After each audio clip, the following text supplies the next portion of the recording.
warahmatullahi wabarakatuh. Kami dari kelompok 6 akan mempresentasikan hasil kerja kelompok kami yang mendapatkan materi tentang standar penilaian dalam kurikulum 2013 sesuai dengan kebijakan Kementerian Pendidikan dan Kebudayaan. Sebelumnya saya akan memperkenalkan diri. Perkenalkan, nama saya Hartini. Di sini saya berperan sebagai moderator sekaligus pemateri pertama.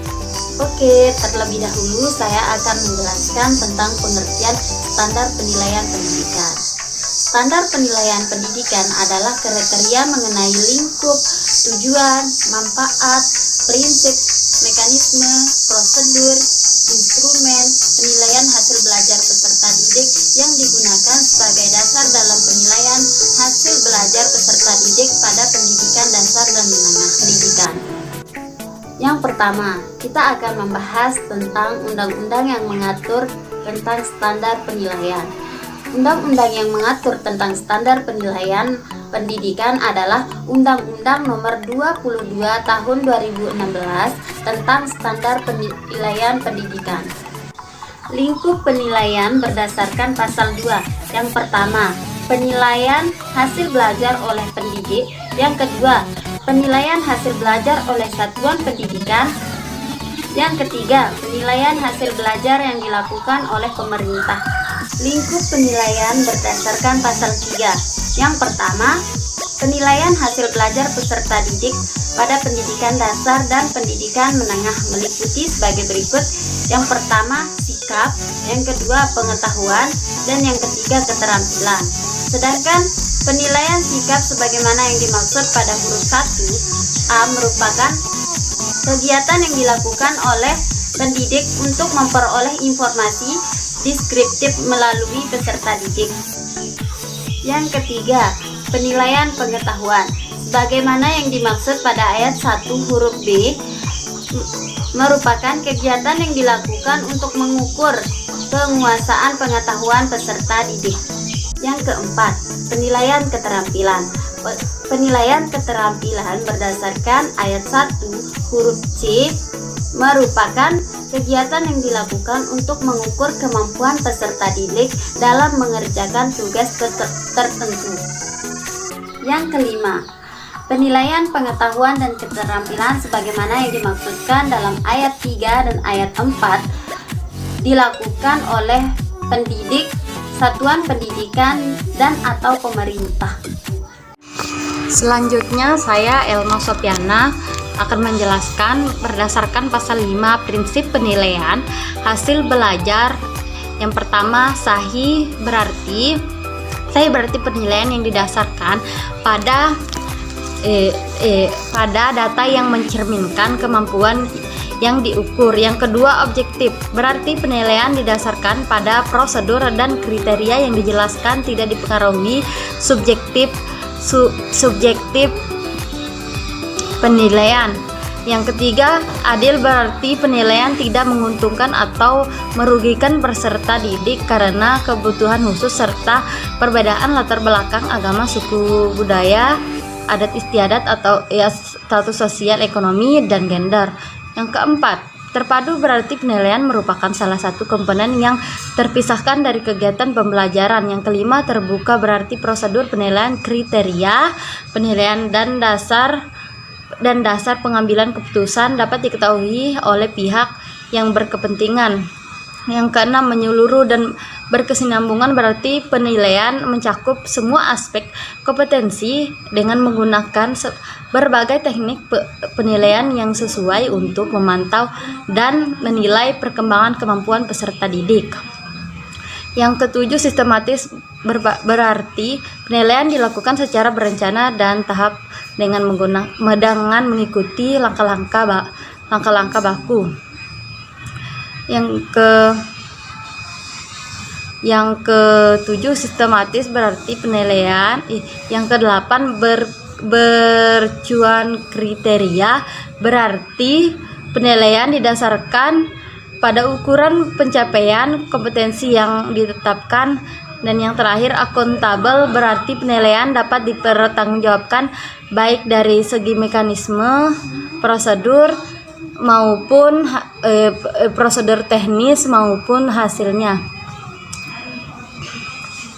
Yang kedua, berdasarkan pasal 6. Yang pertama, penilaian hasil belajar oleh pendidik dilakukan dalam bentuk ulangan, pengamatan, penugasan, dan bentuk yang diperlukan.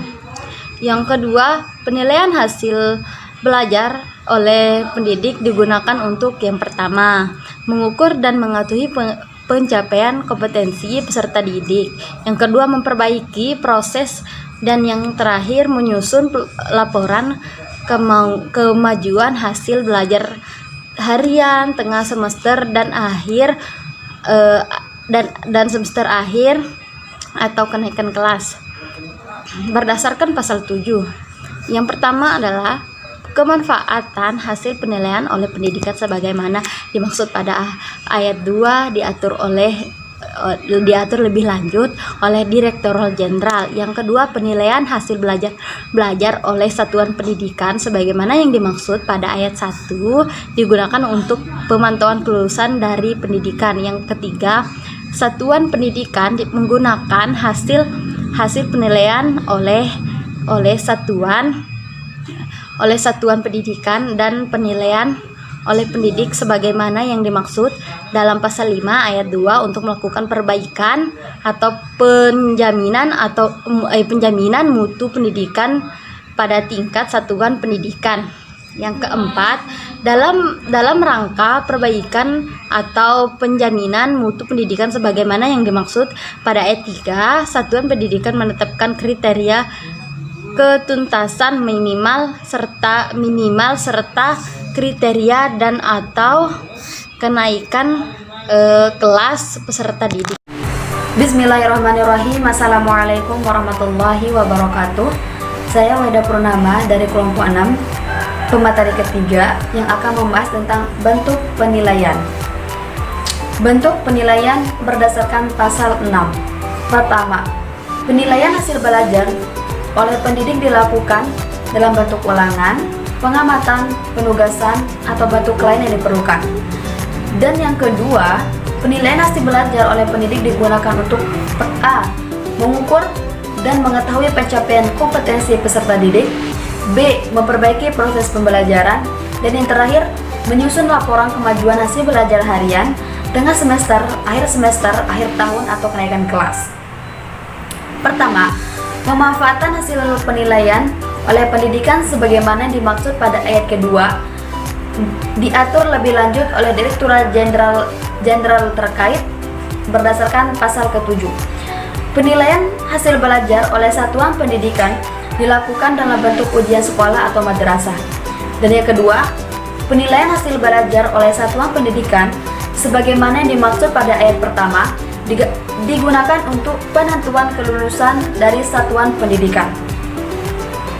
Dan yang ketiga, satuan pendidikan menggunakan hasil penilaian oleh satuan pendidikan dan hasil penilaian oleh pendidikan sebagaimana dimaksud dalam pasal 5 ayat kedua untuk melakukan perbaikan atau penjaminan mutu pendidikan pada tingkat satuan pendidikan. Dan yang terakhir atau keempat, dalam rangka perbaikan atau penjaminan mutu pendidikan sebagaimana dimaksud pada ayat ketiga, satuan pendidikan penetapan kriteria ketuntasan minimal serta kriteria atau kenaikan kelas peserta didik. Dan pasal ke-8 atau pasal terakhir yang akan saya bahas di sini, penilaian hasil belajar oleh pemerintah dilakukan dalam bentuk ujian nasional atau bentuk lain yang diperlukan. Yang kedua, penilaian hasil belajar oleh pemerintah dalam bentuk ujian nasional digunakan sebagai dasar untuk A.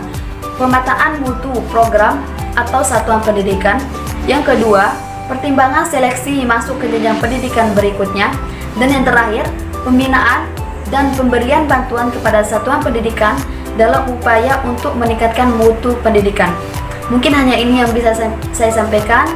Selanjutnya akan dibahas oleh pemateri keempat. Sekian, wabillahi taufiq wal hidayah. Wassalamualaikum warahmatullahi wabarakatuh. Assalamualaikum warahmatullahi wabarakatuh. Perkenalkan, nama saya Yeni Rahman. Saya dari kelompok 6. Di sini saya sebagai pemateri keempat akan menyampaikan materi tentang mekanisme penilaian. Berdasarkan pasal 9.1, mekanisme penilaian hasil belajar oleh pendidik. Yang pertama, perancangan strategi penilaian oleh pendidik dilakukan pada saat penyusunan rencana pelaksanaan pembelajaran atau RPP berdasarkan silabus. Yang kedua, penilaian aspek sikap dilakukan melalui observasi atau pengamatan dan teknik penilaian lain yang relevan dan pelapornya menjadi tanggung jawab wali kelas atau guru kelas. Yang ketiga, penilaian aspek pengetahuan dilakukan melalui tes tertulis, tes lisan, dan penguasaan sesuai dengan kompetisi yang dinilai. Yang keempat, penilaian keterampilan dilakukan melalui praktek, produk, proyek, portofolio, dan atau teknik lain sesuai dengan kompetisi yang dinilai. Yang kelima, peserta didik yang belum mencapai KKM satuan pendidikan harus mengikuti pembelajaran remedi. Dan yang terakhir, hasil penilaian pencapaian pengetahuan dan keterampilan peserta didik disampaikan dalam bentuk angka atau deskripsi. Yang kedua, ketentuan lebih lanjut tentang mekanisme penilaian oleh pendidik diatur dalam pedoman yang disusun oleh Direktorat Jenderal terkait koordinasi dengan Badan Penelitian dan Pengembangan Kementerian. Berdasarkan pasal 10.1, mekanisme penilaian hasil belajar oleh satuan pendidikan. Penetapan KKM yang harus dicapai oleh peserta didik melalui rapat Dewan Pendidik.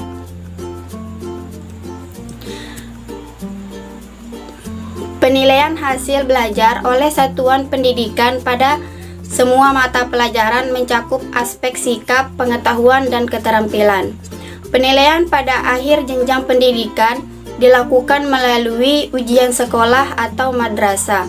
Laporan hasil penilaian pendidikan pada akhir semester dan akhir tahun ditetapkan dalam rapat Dewan Pendidik berdasar hasil nilai oleh satuan pendidikan dan hasil penilaian oleh pendidik.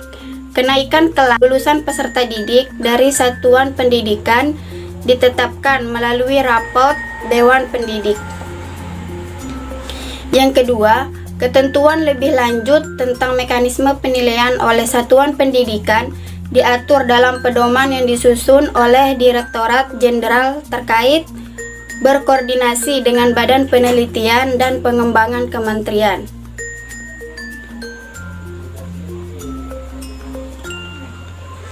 Berdasarkan pasal 11, mekanisme penilaian hasil belajar oleh pemerintah.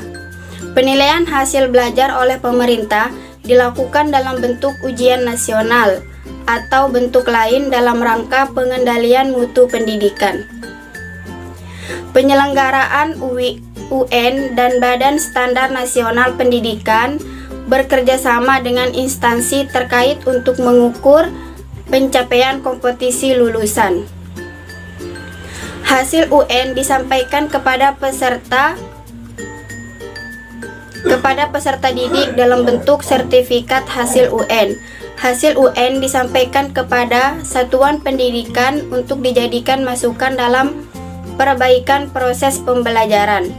Hasil UN disampaikan kepada pihak-pihak yang berkepentingan sebagai dasar untuk pemetaan mutu program atau satuan pendidikan pertimbangan seleksi masuk jenjang pendidikan berikutnya, serta pembinaan dan pemberian bantuan kepada satuan pendidikan dalam upayanya untuk meningkatkan mutu pendidikan. Bentuk lain penilaian hasil belajar oleh pemerintah dapat dilakukan dalam bentuk survei atau sensus, dan yang terakhir, bentuk lain penilaian hasil belajar oleh pemerintah diatur dengan peraturan menteri. Mungkin itu saja yang dapat saya sampaikan. Selanjutnya akan disampaikan oleh pemateri kelima. Assalamualaikum warahmatullahi wabarakatuh. Nama saya Muhammad Wajuda, akan menjelaskan prosedur penilaian.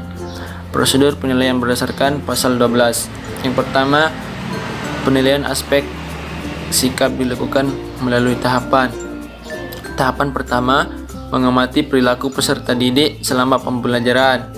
Yang kedua, mencatat perilaku peserta didik dengan menggunakan lembar observasi pengamatan. Yang ketiga, menindaklanjuti hasil pengamatan dan mendeskripsikan perilaku peserta didik. Yang kedua, berdasarkan pasal 12, penilaian aspek pengetahuan dilakukan melalui tahapan. Tahapan yang pertama, menyusun perencanaan penilaian. Yang kedua, mengembangkan instrumen penilaian. Yang ketiga, melaksanakan penilaian. Yang keempat, memanfaatkan hasil penilaian dan melaporkan hasil penilaian dalam bentuk angka dengan skala 0 sampai 100 dan deskripsi. Prosedur penilaian yang ketiga berdasarkan pasal 12. Yang pertama, menyusun perencanaan penilaian. Yang kedua, mengembangkan instrumen penilaian. Yang ketiga, melaksanakan penilaian. Yang keempat, memanfaatkan hasil penilaian dan melaporkan hasil penilaian dalam bentuk angka dengan skala 0 sampai 100 dan deskripsi. Prosedur penilaian berdasarkan pasal 13. Yang pertama, prosedur penilaian proses belajar dan hasil belajar oleh pendidik dilakukan dengan urutan. Yang pertama, menetapkan tujuan penilaian dengan mengacu pada RPP yang telah disusun. Yang kedua, menyusun kisi-kisi penilaian. Yang ketiga, membuat instrumen penilaian berikut pedoman penilaian. Yang keempat, melakukan analisis kualitas instrumen. Yang kelima, melakukan penilaian. Yang keenam, mengolah, menganalisis, dan menginterpretasikan hasil penilaian. Yang ketujuh, melaporkan hasil penilaian dan memanfaatkan laporan hasil penilaian. Yang kedua, berdasarkan pasal 13, prosedur penilaian hasil belajar oleh satuan pendidik dilakukan dengan mengkoordinasikan kegiatan dengan urutan. Yang pertama, menetapkan KKM. Yang kedua, menyusun kisi-kisi penilaian mata pelajaran. Yang ketiga, menyusun instrumen penilaian dan pedoman penskorannya. Yang keempat, melakukan analisis kualitas instrumen. Yang kelima, melakukan penilaian. Yang keenam, mengolah, menganalisis, dan menginterpretasikan hasil penilaian. Yang ketujuh, melaporkan hasil penilaian dan memanfaatkan lapor hasil penilaian. Yang ketiga, berdasarkan pasal 13, prosedur penilaian hasil belajar oleh pemerintah dilakukan dengan urutan. Yang pertama, menyusun kisi-kisi penilaian. Yang kedua, menyusun instrumen penilaian dan pedoman penskorannya. Yang ketiga, melakukan analisis instrumen. Yang keempat, melakukan penilaian. Yang kelima, mengolah, menganalisis, dan menginterpretasikan hasil penilaian. Yang keenam, melaporkan hasil penilaian dan memanfaatkan laporan hasil penilaian. Yang keempat, berdasarkan pasal 13, ketentuan lebih lanjut tentang prosedur penilaian oleh pendidik sebagaimana dimaksud pada ayat 1 serta penilaian oleh satuan pendidik sebagaimana dimaksud pada ayat 2 diatur dalam pedoman yang disusun oleh Direktorat Jenderal terkait berkoordinasi dengan Badan Penelitian dan Pengembangan Kementerian. Mungkin hanya itu yang bisa saya sampaikan. Sekian dari saya. Assalamualaikum warahmatullahi wabarakatuh. Instrumen penilaian berdasarkan pasal 14. Yang pertama, instrumen penilaian yang dilakukan oleh pendidik dalam bentuk penilaian berupa tes, pengamatan, penugasan perseorangan atau kelompok, dan bentuk lainnya sesuai dengan karakteristik dan tingkat perkembangan peserta didik. Yang kedua, instrumen penilaian yang dilakukan oleh satuan pendidikan dalam bentuk penilaian akhir atau ujian sekolah atau madrasah memenuhi persyaratan substansi, konstruksi, dan bahasa serta memiliki bukti validitas empirik. Yang ketiga, instrumen penilaian yang dilakukan oleh pemerintah dalam bentuk ujian nasional untuk memenuhi persyaratan substansi, konstruksi, bahasa, serta memiliki bukti validitas empirik serta menghasilkan sektor yang dapat diperbandingkan, yaitu antar sekolah, antar madrasah, dan antar tahun. Baiklah teman-teman, hanya ini yang dapat kami sampaikan. Kurang dan lebihnya kami dari kelompok 6 mohon maaf. Sekian, wassalamualaikum warahmatullahi wabarakatuh.